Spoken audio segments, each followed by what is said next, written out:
আবার ঠান্ডা লাগবে করো না।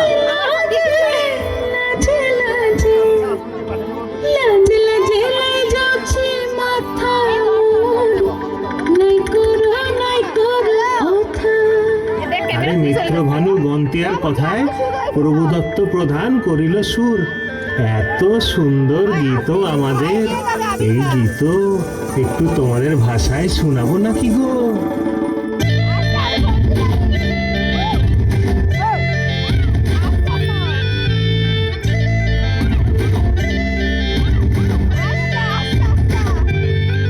রঙ্গবতী রে রঙ্গবতী, রঙ্গবতী রে রঙ্গবতী, রঙ্গবতী রঙ্গবতী রঙ্গিলা অন্তরে হাবুডুবু তোমার কথা।